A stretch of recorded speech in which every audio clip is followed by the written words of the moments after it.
এখনো কি করছিস বলতো? মা আমাকে কেমন লাগছে? খুব সুন্দর লাগছে, একদম প্রিন্সেসের মতো। এক মিনিট। মা Perfect. সত্যি আমার মনে হচ্ছে খুব সিম্পল লাগছে আমায়। সিম্পল? কল্প, তুই আমার মেয়ে, দেখ একটু ভালো করে সিম্পলটা কি করে লাগছিস তুই বলতো?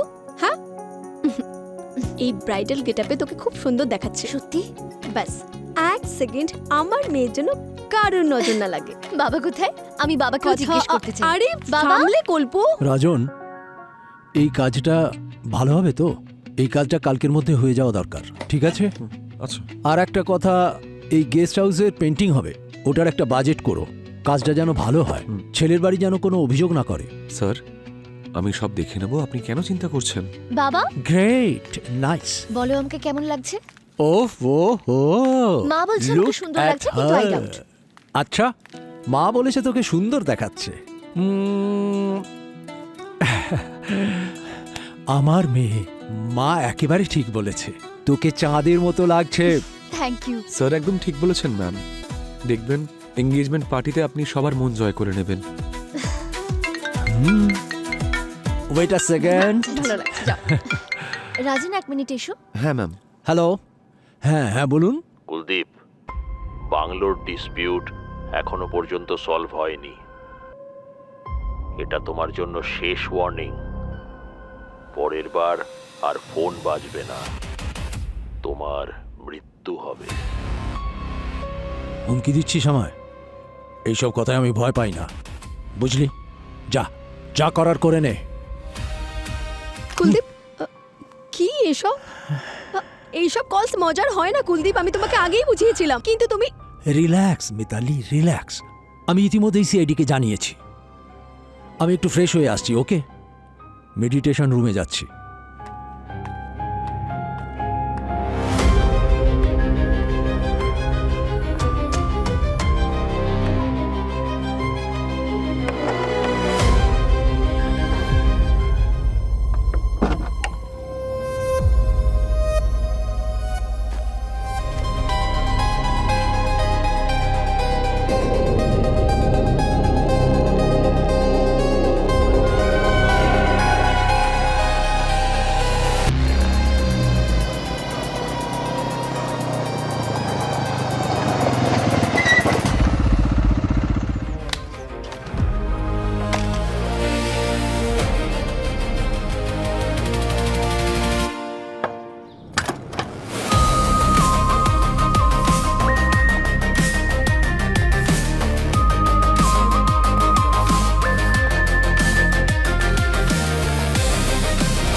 হাই স্যার, আমি রাজেন, কুলদীপ স্যারের ম্যানেজার। কুলদীপ বাবু কোথায়? ওনার সঙ্গে আমার কথা আছে, খুব প্রয়োজনীয় কথা। স্যার আপনি আসতে একটু দেরি করে ফেলেছেন। যেটার ভয় ছিল সেটাই হয়েছে স্যার। হোয়াট? কোথায় উনি? আসুন স্যার।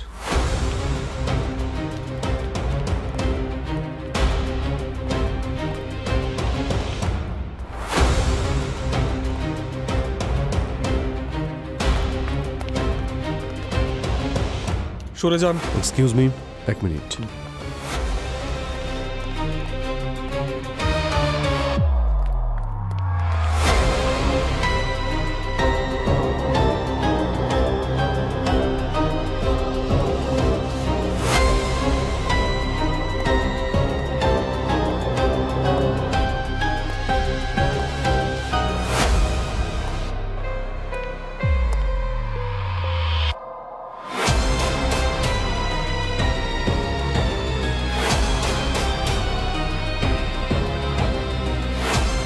কখন হলো এটা? স্যার এই কয়েক ঘন্টা আগে।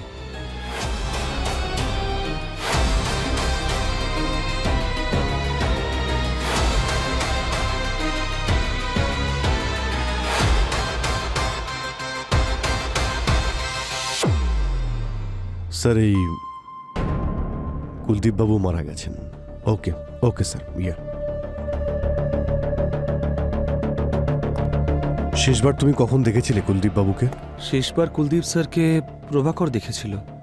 এই স্যারের বডিগার্ড। কুলদীপবাবু মেডিটেশন রুমে আসার আগে ঠিক কি হয়েছিল বলুন তো? স্যার আজ বিকেলে 4টে বাজার আগে স্যার লিভিং রুম থেকে বেরোচ্ছিলেন আর করিডোরের সামনে দিয়ে মেডিটেশন রুমে যাচ্ছিলেন। উনি দরজা বন্ধ করে দিলেন আর আমি রোজের মতো বাইরে দাঁড়িয়েছিলাম। কিন্তু স্যার ব্যাপারটা হলো স্যারের মেডিটেশন সেশন 20 মিনিটের জন্য হয়, কিন্তু এইবার 40 থেকে 45 মিনিট হয়ে গেছিল আর তখনও কুলদীপ স্যার বাইরে বেরোননি। কুলদীপ স্যার কখনো এমনটা করেননি। আমার একটু সন্দেহ হলো। কুলদীপ স্যার, আপনি ঠিক আছেন তো? কি হলো প্রভাকর? স্যার প্রায় 40 থেকে 45 মিনিট হয়ে গেল। স্যার তো প্রত্যেকবার 20 মিনিটের মধ্যে বেরিয়ে আসেন, কিন্তু এখন অব্দি বাইরে বেরোননি। কুলদীপ স্যার, আমার মনে হয় দরজাটা ভাঙতে হবে। হ্যাঁ ঠিক আছে।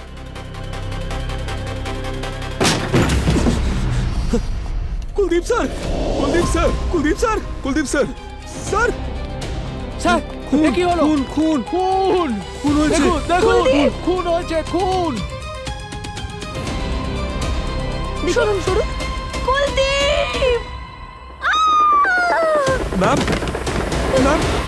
কিন্তু স্যার আমি বুঝতে পারছি না যে এসব কি করে হলো। রাজেন, তুমি কোথায় ছিলে যখন এসব হয়েছিল? স্যার আমি স্টাডি রুমেই ছিলাম। স্যারের পরের দিনের স্কেডিউল তৈরি করছিলাম, আর যেহেতু স্যার অনেকক্ষণ রুমের ভেতরে ছিলেন তাই মেডিটেশন রুমের বাইরে এসেছিলাম। ঠিক আছে, আপনারা একটু বাইরে যান।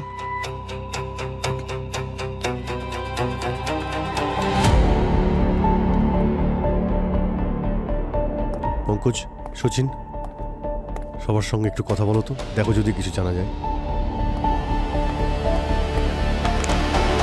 এই এন্ট্রি অনুযায়ী তো অনেক লোক এসছে ভিতরে। হ্যাঁ স্যার, ওই কল্পনা দিদির এনগেজমেন্ট ছিল তো তো বাড়ি মেরামতি আর ডেকোরেশনের কাজ চলছিল, তাই অনেক লোক এসছে এবং গেছে। কারো এন্ট্রি মিস হয়নি তো? না স্যার, আমার অনেক বছরের এক্সপিরিয়েন্স স্যার, আমার চোখ এড়িয়ে কেউ যাওয়া আসা করতে পারবে না। আর যদি চোখ বন্ধ হয়ে যায় তখন? কি বলছেন কি স্যার? মানেটা হলো তুমি ডিউটি করছো, তুমি যদি ক্লান্ত হয়ে যাও, চোখ লেগে যায়, তখন এমন কিছু হয়েছে? না স্যার, আমি ডিউটির টাইমে কখনো ঘুমিয়ে পড়ি না। বাংলোতে ঢোকার আর কোনো রাস্তা আছে? এই একটাই রাস্তা আছে স্যার। রুমের ভিতরে যাতায়াত করার জন্য শুধু এই একটাই মাত্র দরজা আছে, আর তার বাইরে বডিগার্ড প্রভাকর দাঁড়িয়েছিল। আর স্যার দরজাটা ভিতর থেকে বন্ধ ছিল। আর ভিতরের তো কোনো সিক্রেট রাস্তাও তো দেখতে পাচ্ছি না, শুধু এখানে একটা জানালা আছে, তার মধ্যেও গ্রিল লাগানো আছে। আচ্ছা একটা কথা বলো, ওই 40 থেকে 45 মিনিটের মধ্যে ঘরের মধ্যে কেউ এসেছিল অথবা বাইরে গিয়েছিল, অথবা তুমি দরজা ছেড়ে বাইরে কোথাও গিয়েছিলে? না স্যার, আমি দরজা থেকে একবারের জন্য নড়িনি।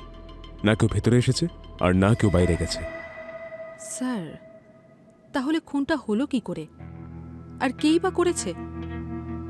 আর এই ঘরের মধ্যে এমন কোনো সিক্রেট জায়গাও নেই যেখানে কেউ লুকোতে পারে।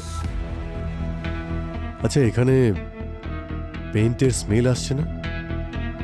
স্যার এখানে তো রেনোভেশনের কাজ হচ্ছে, সেখান থেকেই আসছে নিশ্চয়।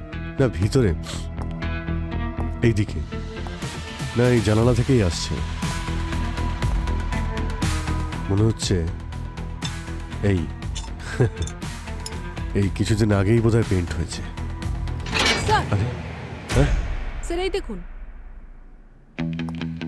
স্যার এই কুলদীপ বাবুর মুখে, হাতে আর আঙুলে আরোমা অয়েলের প্যাচেস রয়েছে। কিন্তু আরোমা অয়েল তো এখানে রয়েইছে অনেকটাই, আর তাছাড়া আরোমা অয়েলের বটলও তো এখানে রাখা আছে, আর এই আরোমা অয়েল হয়তো রাখতে গিয়ে ওনার হাতে লেগে গিয়ে থাকবে। কিন্তু স্যার কেউ মুখে কেন আরোমা অয়েল লাগাবে? এই অয়েলটা কুলদীপ বাবু নিজের মুখে লাগাননি, এটা খুনি লাগিয়ে দিয়েছে। কিভাবে স্যার? এই দেখো, জানালার অবস্থা দেখেছো? এই যে এই খুনি এখানে এই জানালা দিয়ে ভিতরে আসে, সে যখন দেখে কুলদীপ বাবু এখানে মেডিটেশন করছেন, পিছন থেকে সে কিছু দিয়ে আঘাত করে। ওনার মুখটা হয়তো চেপে ধরেছিল, আর হাতাহাতি করার সময় হয়তো ওই পেন টেনার মুখে লেগে যায়, আর হয়তো ওনার মুখ থেকে পেনটা তোলার জন্যে ওই খুনি আরোমা অয়েল ইউজ করেছিল। ওনার হাতেরও পেন তোলে আর মুখেরও পেন তোলে।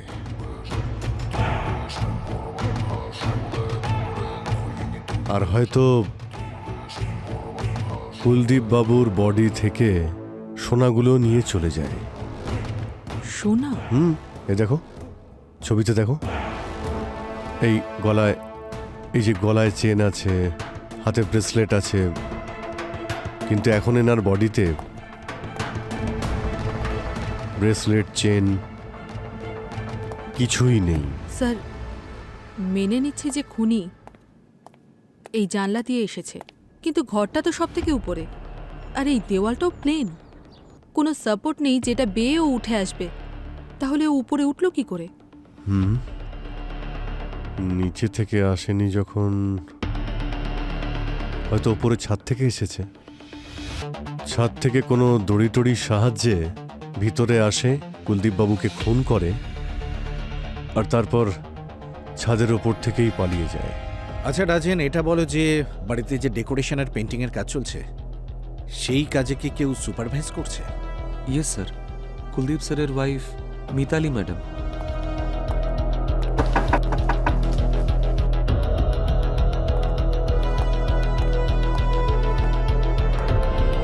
ম্যাম, ওই সিআইডি অফিসাররা কিছু কথা বলতে চান আপনার সঙ্গে।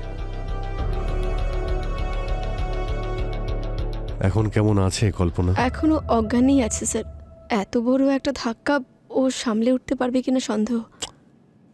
কুলদীপ বাবুকে হুমকি দেওয়া ফোন করা হতো, আপনার এই বিষয়ে কোনো আইডিয়া আছে? হ্যাঁ স্যার, আমি জানি যে কুলদীপকে কে এই হুমকি দেওয়া কলগুলো করতো। কে? হেমন্ত, কুলদীপের বিজনেস পার্টনার। কিছুদিন আগেই ওদের পার্টনারশিপ শেষ হয়ে গেছে। কেন? কিছু বিজনেস ডিসপিউট ছিল। ও অনেকবার কুলদীপকে হুমকিও দিয়েছে।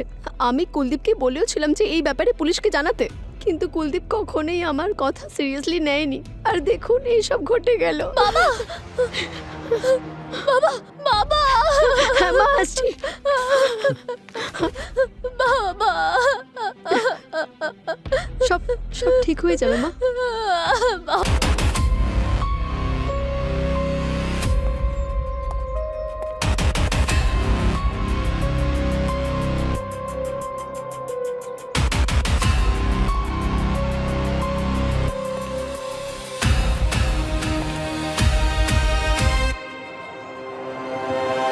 স্যার, টেরেসে তো কোনো দড়ি দেখলাম না, না কোনো ছেঁড়া দড়ি বা কোনো হুঁক, কিচ্ছু না।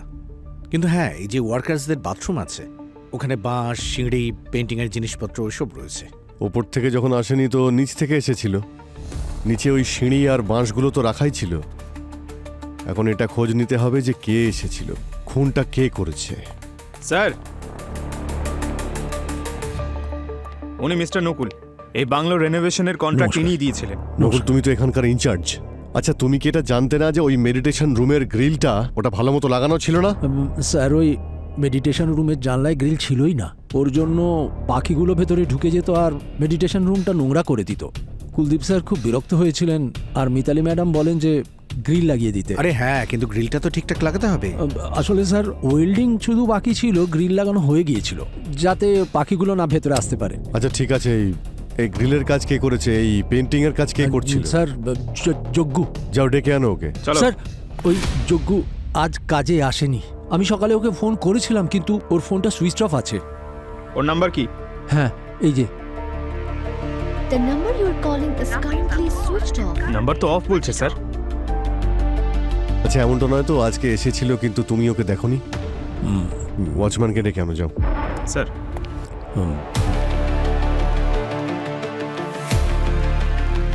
রেজিস্টারে তো এন্ট্রি করা নেই। আচ্ছা, কি ব্যাপারটা কি? হ্যাঁ, নকুল তো বলছে যজ্ঞ আজ সকালে এখানে এসেছিল। তুমি রেজিস্টার মেনটেন করোনি কেন? স্যার, 1 মিনিট যতক্ষণ আমি কিছু জিজ্ঞেস করছি চুপচাপ দাঁড়িয়ে থাকো। কি হচ্ছিল কি এখানে? হ্যাঁ,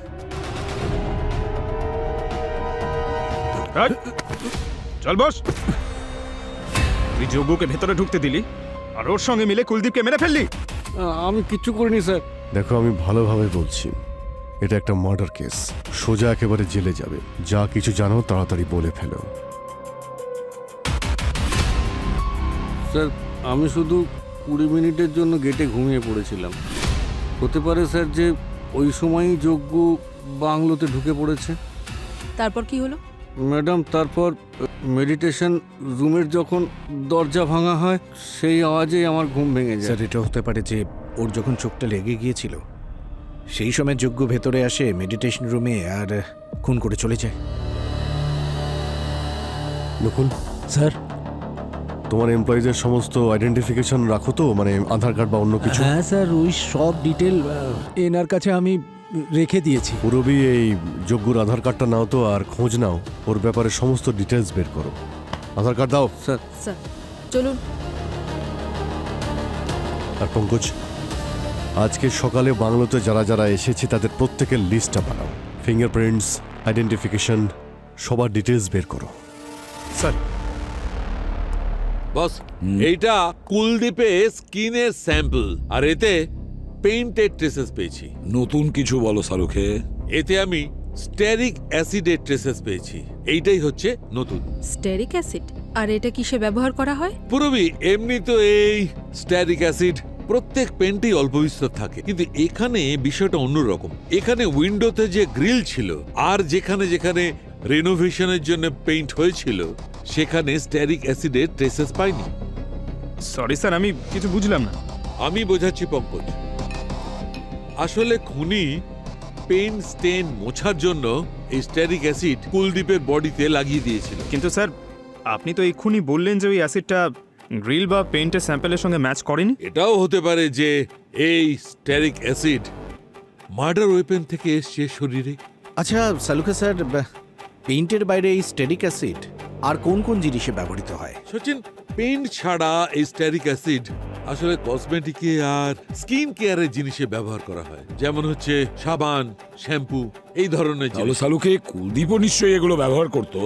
কসমেটিক্স যখন সাবান আছে, শ্যাম্পু আছে, আরো অনেক কিছু আছে। করেনি কিন্তু বস, আমি খুব ভালো করে চেক করেছি, এসবের কোনো জিনিসের রেসিডিউ আমি কুলদীপের বডির মধ্যে পাইনি। তার মানে হচ্ছে শাহরুখে তুমি বলতে চাইছো খুনি এই সমস্ত জিনিস ব্যবহার করতো? মানে যখন কুলদীপের ফেস থেকে রং মোছার চেষ্টা করছিল, হয়তো ওর হাতের মধ্যে অ্যারোমা অয়েল, যেটা স্টেরিক অ্যাসিড, ওই স্টেরিক অ্যাসিড কুলদীপের ফেসে লেগে যায়। রাইট। আরো একটা কথা বস, আমার মনে হয় খুনি প্রফেশনাল নয়। তার মানে? এর মানে হচ্ছে এনার ওপর যে আঘাত হয়েছে এর ক্ষত এই কথা বলছে যে প্রিসিশন মেনে করেনি, সঠিকভাবে আঘাত করেনি। আঘাতগুলো দেখো, আমার মনে হয় খুনি রাগের মাথায় বারবার একে ছুরি মেরেছে, বারবার। আরে আপনি তো আবার নতুন অ্যাঙ্গেল নিয়ে এসেছেন। এতক্ষণ আমাদের এটা মনে হচ্ছিল যে হয়তো খুন রবরির জন্য হয়েছে, আর আপনি এখন বলছেন ব্যক্তিগত শত্রুতা, মানে শত্রুতার অ্যাঙ্গেল। কিন্তু স্যার, একজন পেইন্টারের সঙ্গে কুলদীপ বাবুর কি শত্রুতা থাকতে পারে? হতে পারে যে কেউ পেন্টারকে ব্যবহার করেছে খুন করার জন্য, কোনো প্রতিশোধ নেওয়ার জন্য।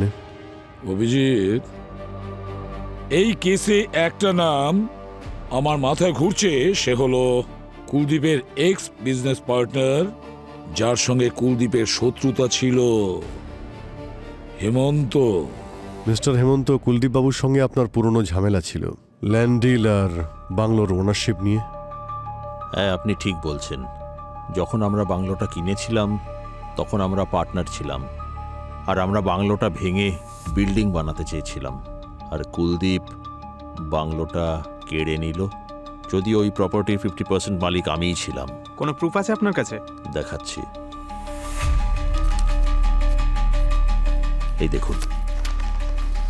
যে বিল্ডিং আমরা বানাতে চেয়েছিলাম এটা তার ব্লুপ্রিন্ট, আর এটা হচ্ছে আমাদের দুজনের মধ্যে এগ্রিমেন্ট। আর কিছু ফটোও আছে, ফটোগুলো দেখুন, আপনিও দেখুন। উনি আপনার থেকে এই বাংলোটা কেড়ে নিয়েছেন, তাই আপনি ওনাকে বারবার হুমকি দিচ্ছিলেন, আর তারপর ওনাকে মেরেই ফেললেন। আরে না স্যার, আমি তো শুধু ওকে এটাই বলতে চেয়েছিলাম যে এই যে প্রপার্টিটা আছে এর 50% মালিকানা আমারও আছে। আমি শুধু ওকে ভয় দেখাতে চেয়েছিলাম, মোটেই মারতে চাইনি। কিন্তু মারা তো গেলেন উনি। হতে পারে যে আপনি ওনাকে মারতে চাননি, কিন্তু অন্য কাউকে দিয়ে খুন করিয়েছেন, যাতে আপনি কোনোভাবে ভেসে না যান। আমি অবশ্যই ওকে পছন্দ করতাম না, আর আমি এটাও চাইতাম যে ওর মতো শয়তান লোক মরেই যাক, কিন্তু তার মানে এটা মোটেই নয় যে আমি ওকে মেরেছি। আমরা শুধু প্রমাণকেই বিশ্বাস করি হেমন্তবাবু, আর প্রমাণ মিথ্যে বলে না। প্রমাণ আছে যখন প্রমাণ নিয়ে এসো। যদি তোমাদের মনে হয় যে আমি কুলদীপকে খুন করিয়েছি তো প্রুফ নিয়ে এসো। দেখুন, প্রুফ পেতে কিন্তু বেশি সময় লাগে না হেমন্তবাবু। একবার যাকে দিয়ে খুন করেছেন সে যদি ধরা পড়ে যায় তাহলে আসল খুনি খুব সহজেই ধরা পড়ে যাবে। হ্যাঁ, তো সে সময়ই এসো। ঠিক আছে, আমরা এই ফটোগ্রাফ আর ব্লু প্রিন্ট সঙ্গে করে নিয়ে যাচ্ছি।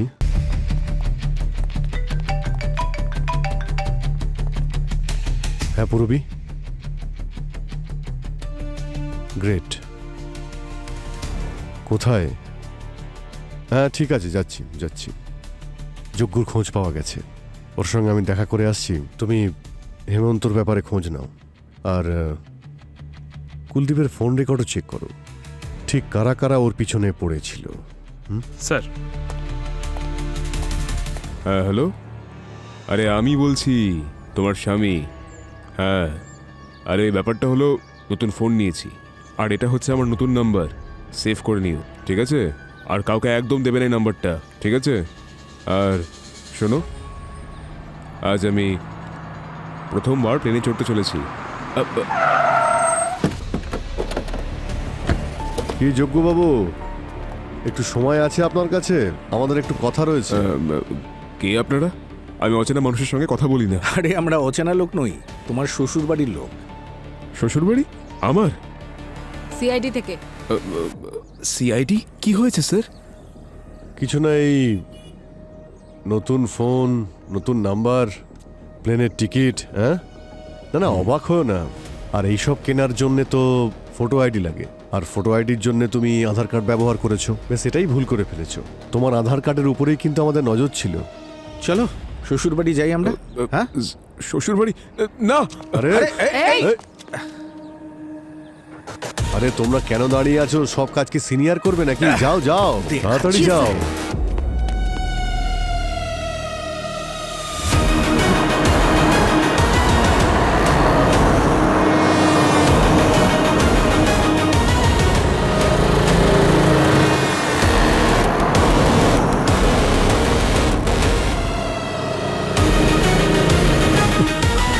আরে আরে ভাই, কোথায় পালাচ্ছিস? সরি স্যার, ভুল হয়ে গেছে স্যার। তোর ওপরে কুলদীপ বাবুকে খুন করার অভিযোগ আছে। আমি কেন মারবো নাকি স্যার? আমার তো কোনো শত্রুতা নেই আরে ওনার সাথে। শত্রুতা নয়, বন্ধুত্ব আছে, শুধুমাত্র টাকার জন্য। স্যার, আপনারা আমাকে ফাঁসাচ্ছেন স্যার খুনের কেসে। ভাসাচ্ছি না, তোর আঙুলের ছাপ না মেডিটেশন রুমের জানলা থেকে পাওয়া গেছে, বুঝলি? ওটা তো স্যার এই কারণে, কারণ কি আমি ওই জানলাগুলো রং করেছি আর স্যার। বুঝে শুনে তুই গ্রিলটা ঠিকঠাক লাগাসনি, যাতে তুই গ্রিল সরিয়ে তুই ভেতরে ঢুকতে পারিস আর খুন করে বাইরে বেরিয়ে যেতে পারিস। না না স্যার, আমাকে এটা করার জন্য বলা হয়েছিল। ওখানে আসলে কিছু শোল্ডারিং এর কাজ বাকি ছিল, আর একটা পেন্টের কোটিং হওয়া বাকি ছিল, এই জন্য ওরকম ছেড়েছিলাম। তুই কাল তাহলে কাজে কেন আসিসনি? স্যার আমি এসেছিলাম স্যার, কিন্তু একটু দেরি হয়ে গেছিল। আর যখনই আমি ওই বাড়িতে ঢুকলাম দেখি একটা ঘরে গয়না পড়ে রয়েছে, আর তার আশেপাশে কেউ ছিল না স্যার। তাই আমি ওই গয়নাগুলো আমি সরিয়ে দিলাম, আর আমি ওখান থেকে পালিয়ে গেলাম স্যার।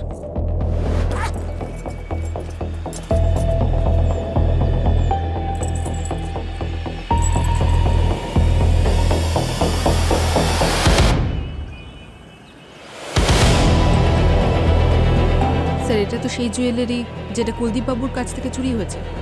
কি এসব? ওটাই তো বলছি স্যার, চুরি করেছি, কারোর খুন করিনি স্যার। আমি ওখানে কুলদীপ বাবুর মৃত্যুর পরে পৌঁছেছিলাম স্যার, দিব্যি করে বলছি স্যার। স্যার আমি সিসিটিভি ফুটেজ চেক করেছি বাংলোর বাইরের একটা এটিএম থেকে। এই যজ্ঞ একদম ঠিক বলছে স্যার, ও তো মার্ডারের পরে বাংলোর দিকে যাচ্ছিল। তাহলে এর একটাই মানে দাঁড়ায় যে যজ্ঞ খুনি হতেই পারে না। যদি যজ্ঞ খুনি না হয় তাহলে খুনি কে? আচ্ছা, গ্রিলেও আমরা কোনো ফিঙ্গারপ্রিন্টস পাইনি। প্রভাকর এটা বলেছিল যে ও মেডিটেশন রুমে কাউকে ঢুকতে বা বেরোতে দেখেনি। আর কেউ যদি গ্রিল বা উইন্ডো দিয়ে না ঢুকে থাকে তাহলে বন্ধ ঘরের মধ্যে ঢুকে কুলদীপকে মেরে এত সহজে বাইরে বেরোতে পারে কি করে? সেটাই তো। স্যার। হ্যাঁ স্যার, আমি কুলদীপের কল রেকর্ড চেক করেছি। ওনার কাছে লাস্ট কল 4টের সময় এসেছিল স্যার, হেমন্তর কল করার পরে, যখন মেডিটেশন রুমে ছিল। কার কল এসেছিল? মিতালির স্যার। এই মিতালি কেন কুলদীপকে ফোন করেছিল? আর সেটাও মেডিটেশনের টাইমেই? স্যার হতে পারে মিতালি ফোন করেছিল মেডিটেশন রুমে আসার জন্য, আর কুলদীপবাবু না করতে পারেননি। এই সুযোগেই ও ঘরের ভিতর ঢোকে, ওনাকে খুন করে বেরিয়ে যায়। কিন্তু প্রভাকর বলছিল যে ও তো রুমের বাইরেই ছিল, ও কাউকে ভেতরে ঢুকতে বা বাইরে বেরোতে দেখেনি।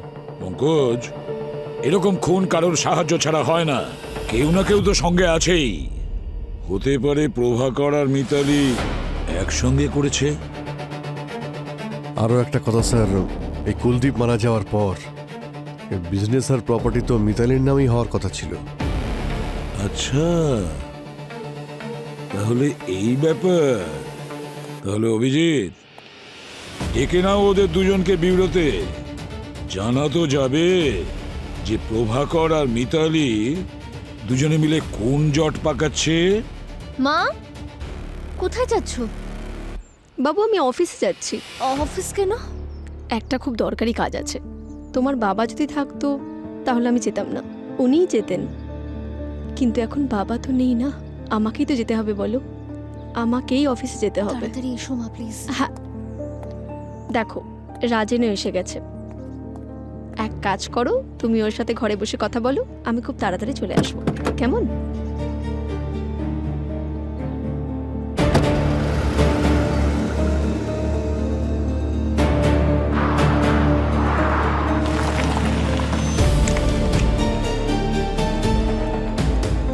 ওটাই নিয়ে ভাবতে হবে আমাদের। হ্যাঁ, কি ব্যাপার মিতালি দেবী, খুব তাড়াতাড়ি বিজনেস সামলাতে চাইছেন? হ্যাঁ স্যার, আমার হাজব্যান্ড কুলদীপ, উনি বিজনেস ডিল করার সময় কিছু ভুল হয়ে গেছিল, ব্যাস সেগুলোর ব্যাপারে ডিসকাস করছিলাম। ডিসকাস করছিলেন নাকি শেষ করতে এসেছিলেন এখানে? এসব কি বলছেন আপনি? না, স্বামী মারা যেতেই তার শত্রুর সঙ্গে বন্ধুত্ব করতে চলে এসেছেন আপনি। বন্ধুত্ব নয় স্যার, উনি এখানে বিজনেস ডিল করতে এসেছেন। আপনার সঙ্গে পরে কথা বলছি মিস্টার হেমন্ত। মিতালি দেবীকে এখন কয়েকটা প্রশ্ন জিজ্ঞেস করব। আপনি দয়া করে একটু বিউরোতে আসবেন। আসুন আসুন, চলুন। চলুন।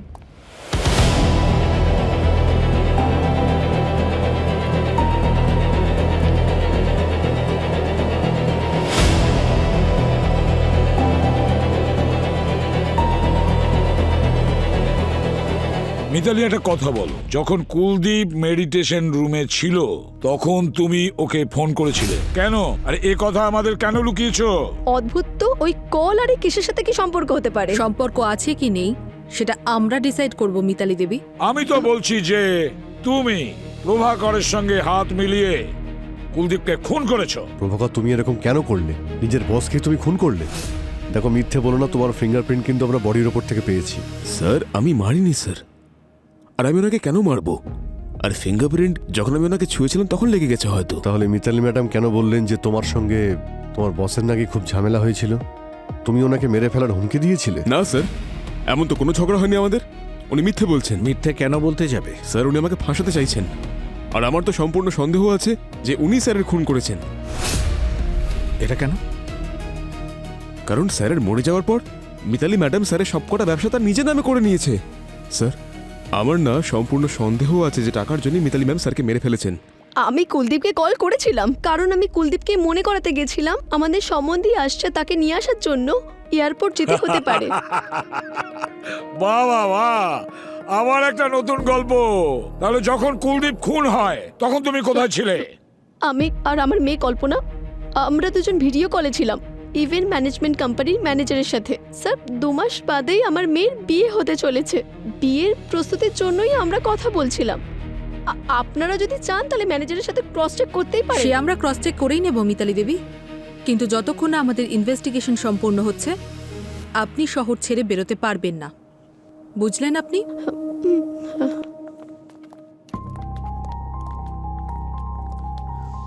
স্যার, হ্যাঁ স্যার, এই লোশনের বটলটা যেটা মিতালি ইউজ করেছিল তাতে স্টেরিক অ্যাসিডের ট্রেস পাওয়া যায়নি, যেটা বডিতে ছিল। কি?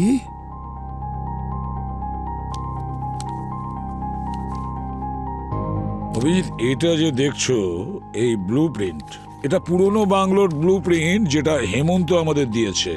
এবারে এই ব্লু প্রিন্টে দেখো, বাংলো আর মেডিটেশন রুম অ্যাটাচ করা ছিল, কানেক্টেড ছিল। কিন্তু এখন এই দেখো, এটা এখন কানেকশন চলে গেছে, ওয়াল তৈরি হয়েছে। এটা হয়নি তো আবার যে কেউ এই দেওয়ালটার মধ্যেই কিছু লুকিয়ে রেখেছে? স্যার, আমরা যখন ইনভেস্টিগেট করেছি সব দরজা ভালো করে চেক করেছি।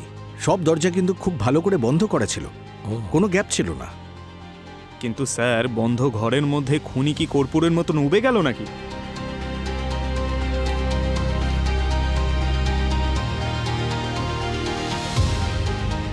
এটা হতে পারে কি এই বন্ধ রুমে কেউ আদৌ আসেইনি, বা কেউ গেছে?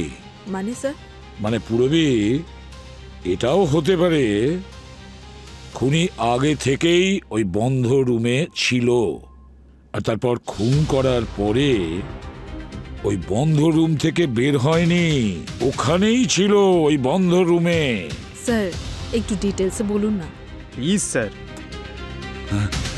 পঙ্কজ, এটা হলো ওই বাংলোর পুরনো ফটোগ্রাফ, যে বাংলোটা সেল করার ছিল।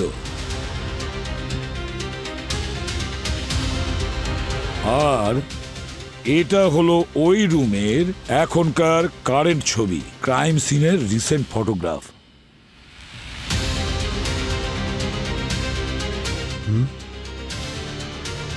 মন দিয়ে দেখো পঙ্কজ, এই দুটো ফটোগ্রাফে একটা জিনিস আছে যা মিসিং হয়েছে।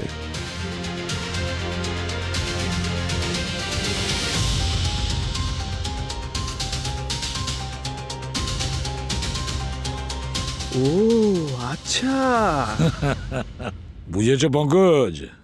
যদি আমরা এই বাংলোর পুরনো ফটোগুলো না দেখতাম তো খুনির আসল উদ্দেশ্য কি সেটা জানতেই পারতাম না।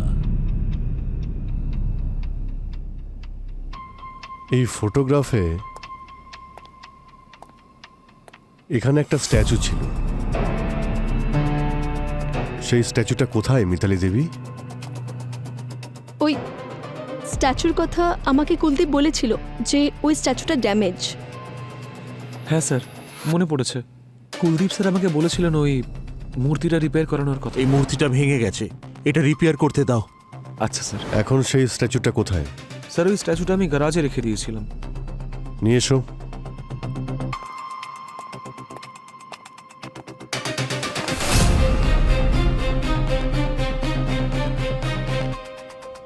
প্রভাকর। হ্যাঁ স্যার। কুলদীপবাবু মারা যাওয়ার পরে যখন তোমরা দরজা ভেঙে ভিতরে আসো তখন এই স্ট্যাচু এখানে ছিল? কুলদীপ স্যারকে দেখে তো আমি শক হয়ে গেছিলাম স্যার। আমি তো সেটা খেয়ালই করিনি যে স্ট্যাচু ওখানে ছিল নাকি ছিল না। স্ট্যাচু এখানে ছিল, আবার ছিলও না। তার মানে স্যার? মানে এটাই যে খুনি এখানে স্ট্যাচু হয়ে দাঁড়িয়েছিল। ও নিজেকে স্ট্যাচুর মতো সেম পেইন্ট করে আর কাপড় জড়িয়ে দাঁড়িয়ে পড়ে, আর তারপর কুলদীপবাবুর জন্য অপেক্ষা করে। আর যখন এখানে কুলদীপবাবু মন দিয়ে মেডিটেশন করছিলেন তখন হঠাৎ করে ওনার পিছন থেকে আসে, ওনাকে খুন করে, তারপরে আবার স্ট্যাচু হয়ে দাঁড়িয়ে পড়ে। আর যখন বাড়ির লোক, ওয়ার্কার, স্টাফসটা এখানে ঢোকে তখন ও বডি থেকে চাদরটা সরায় আর তারপর সবার ভিড়ের মধ্যে মিশে যায় আর বাইরে বেরিয়ে যায়। তারপরও ওয়ার্কার্সদের বাথরুমে যায়, গায়ের রং মোছে, তারপর কাজে লেগে যায় যেন কিছুই হয়নি। এই কাপড়েও একই ব্রোঞ্জ কালারের মার্কস আছে, ঠিক যেমন এই স্ট্যাচুতে আছে। আর এই কালারটাই খুনির ছুরিতেও ছিল। এই কালারের মধ্যেই থাকে স্টেরিক অ্যাসিড। স্টেরিক অ্যাসিড পাওয়া যায় কসমেটিক পেন্টে, আর এই স্টেরিক অ্যাসিডই কুলদীপ বাবুর বডিতে ছিল। মানে খুনির হাইট আর স্ট্যাচুর হাইট সেম হতে হবে।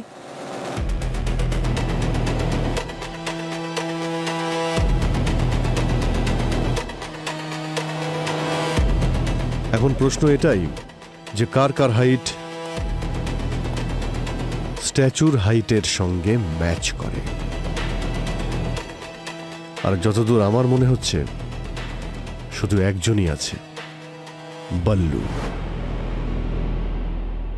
কিন্তু স্যার, বল্লু যদি ভিড়ের মধ্যে মিক্স হয়ে গেছিল, কেউ ওকে দেখতে পেল না কেন? কারণ ওকে এখান থেকে বেরোতে কেউ তো সাহায্য করেছে। কিন্তু সে কে, সে তো বাল্লুই বলতে পারবে।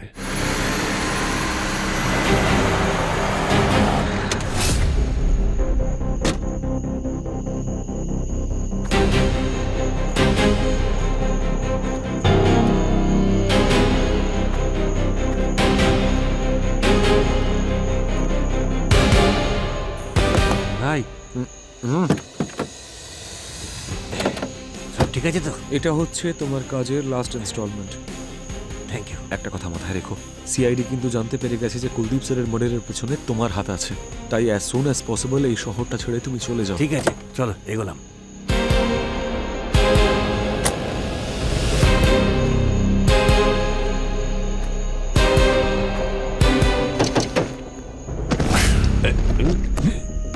কিরে নেড়া বাল্লু, কোথায় পালাচ্ছিস? হ্যাঁ, তুই যখন জানিস আজ নয় কাল ধরা পড়বি, কেন বিরক্ত করছিস? স্যার আমি কিছু করিনি চুপ! স্যার। তুই কি করেছিস আর কি করিসনি সব জানি আমরা। কোথায় পালাচ্ছিলি? হ্যাঁ, এতগুলো টাকা কে দিয়েছে তোকে? আপনারা আমাকে ধরলেন কি করে? এই টেম্পুর পিছু নিয়ে, বুঝেছিস? এটা তোর বন্ধুর টেম্পো না যে পেন্ট করে, যে তোকে ওই পেন্টটা দিয়েছিল? হ্যাঁ,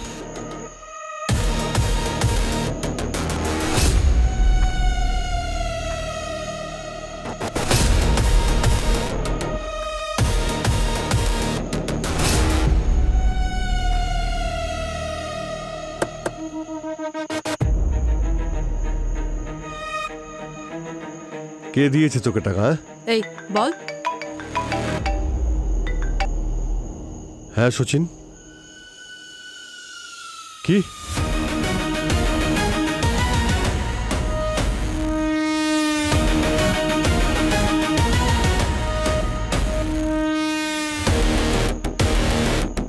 হ্যাঁ পঙ্কজ। স্যার, রাজেন মরে গেছে স্যার।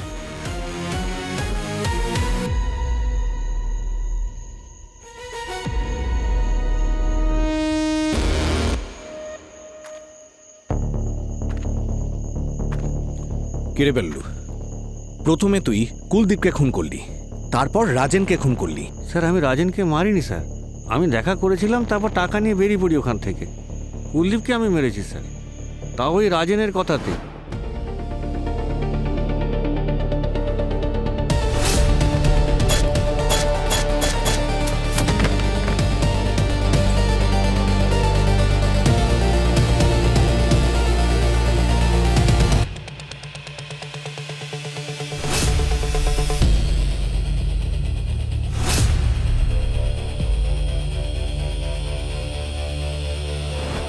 রাজেনের কথায় যদি ও কুলদীপ বাবুকে খুন করে থাকে, তাহলে রাজেনকে কে খুন করলো?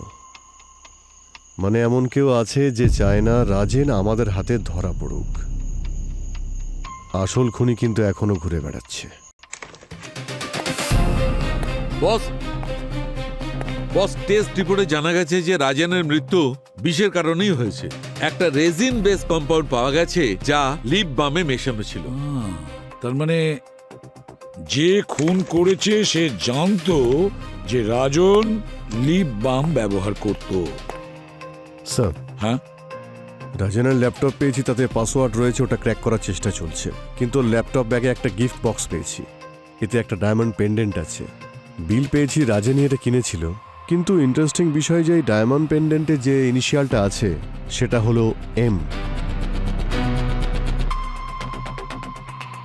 এম, বাহ বাহ বাহ, এম। অভিজিৎ, এই কেসে শুধু এমন একজন আছে যার নাম এম দিয়ে শুরু হয়, Mitali. Thank you so much for your service. আজ থেকে আপনাদের সবার ছুটি, কারণ আমরাই বাড়ি ছেড়ে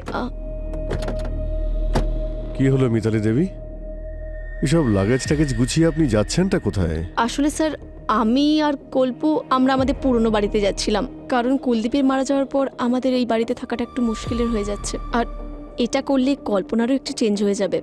এমনিতে পুরনো বাড়ি আপনাদের দুজনের মধ্যে একজনই যাবে, আর দ্বিতীয়জন যাবে জেল। জেল? রাজেনকে খুনের অপরাধে। কি? রাজেনেরও খুন হয়ে গেছে? আর যে গাড়িতে আমরা রাজেনের ডেড বডি পেয়েছি সেই গাড়িতে আমরা একটা পেন্ডেন্ট পেয়েছি, আর আমাদের সন্দেহ এই পেন্ডেন্টটা তারই, যে রাজেনকে খুন করেছে আর তার সঙ্গে রাজেনের অ্যাফেয়ার চলছিল। আর এই পেন্ডেন্টে যে ইনিশিয়াল আছে সেটা হলো এম। তাহলে খুনি এমন কেউ যার নাম এম দিয়ে শুরু হয়। আরে স্যার, এম দিয়ে হাজারটা নাম হয়। আপনার এমনটা কেন মনে হচ্ছে যে এম দিয়ে শুধু মিতালিই হয়? কোনো কারণ ছাড়াই আপনি দোষ দিয়ে যাচ্ছেন। আমার আর রাজেনের অ্যাফেয়ার? না, আমরা সেটা বলিনি, আমরা তো মানে এরকম সন্দেহ করছিলাম। তারপর আমরা রাজেনের ল্যাপটপ পাই, আমরা ওটাকে ক্র্যাক করি, তো ওই ল্যাপটপ থেকে আমরা সব জানতে পেরে যাই। ও নিজের সব ফিলিংস ল্যাপটপে লিখে রেখেছিল। অনেকগুলো লাভ লেটার্সও ছিল যেগুলো মেল করেনি। আর সব লেটারে একটাই নাম লেখা ছিল যার ইনিশিয়াল এম দিয়ে শুরু হতো। আমার কথা শুনুন। দেখুন স্যার, আপনারা নিশ্চয়ই কোথাও ভুল আরে না করছেন। না, আমাদের কোনো ভুল হয়নি মিতালি দেবী। ভালো তো বাসতই কোনো এম নামের মেয়েকে। কি কল্পনা দেবী? আমি কি করে জানবো স্যার? আরে না না, পুরো কথাটা তো আপনি শুনে নিন। আমি বলতে চাইছি যে কেন কল্পনা দেবী ওরফে মিঠি। আপনারা সবাই ওনাকে বাড়িতে এই নামেই ডাকেন না, মিঠি?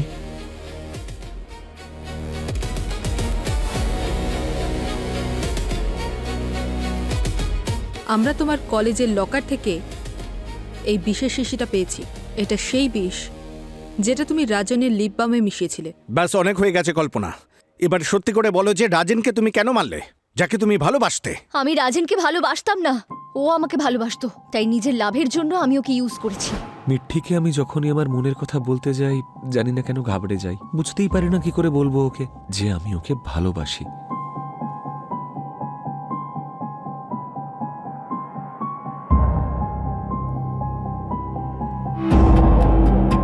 ম্যাম, আপনি ম্যাম ওই কি এসব? কিছু না ম্যাম, মিসআন্ডারস্ট্যান্ডিং। আমি এমনি একটু টাইপ করছিলাম আর কি। রাজেন, আমি অনেক আগে থেকে জানি যে তুমি আমাকে ভালোবাসো। আর একটা কথা বলি, আমিও তোমাকে খুব ভালোবাসি। কি সত্যি? আর তোমাকে বিয়ে করতে চাই।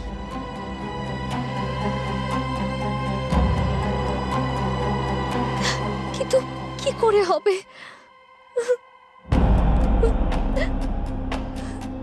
কিন্তু কি হয়েছে? তুমি কাঁদছো কেন? বাবা আমাদের বিয়েটা মেনে নেবে না। বাবা আমার বিয়ে নিজের পছন্দের ছেলের সঙ্গে করাতে চায়। আর জানো, আমার বিয়েটা বাবার কাছে একটা বিজনেস ডিল। আরে তুমি অকারণেই টেনশন নিচ্ছ। আমি আছি তো, আমি যাব কুলদীপ স্যারের কাছে বিয়ের প্রস্তাব নিয়ে। না রাজেন, তুমি বুঝতে পারছো না। বাবা আমাদের সম্পর্কটা মেনে নেবে না। আর যদি বাবা না মানে, আমি বাঁচবো না। তাহলে কি করব আমরা? একটা রাস্তা আছে। কি? বাবাকে মরতে হবে, কি? তবেই আমরা একসঙ্গে থাকতে পারবো। না না, এটা সম্ভব নয়। কি বলছো তুমি এসব? তুমি কি থাকতে পারবে আমাকে ছাড়া? আমি থাকতে পারবো না। দেখো তুমি তুমি কেন বুঝছো বুঝতে না। পারছো না যে আমি তোমাকে ছাড়া বাঁচতে পারবো না, আর আমি কাউকে বিয়েও করতে পারবো না? আচ্ছা ঠিক আছে, আমি সবাইকে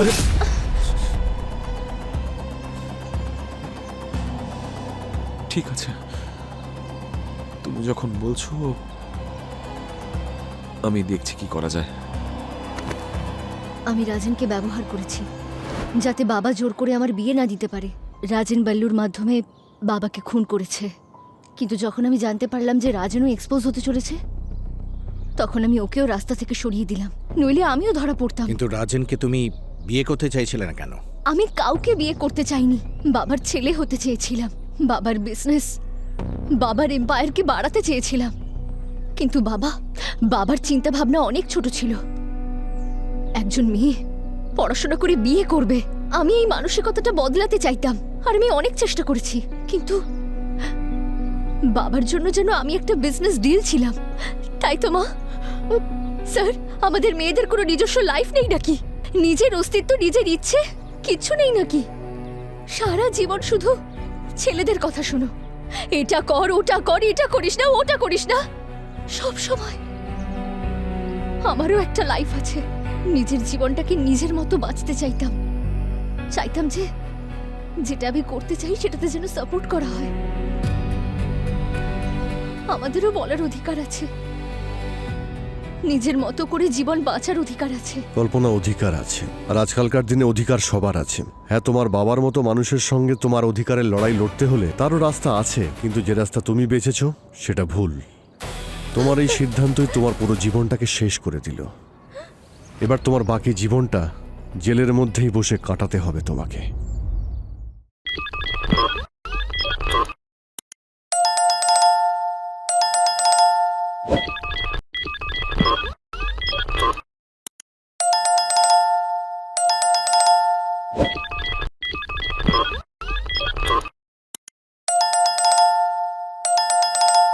you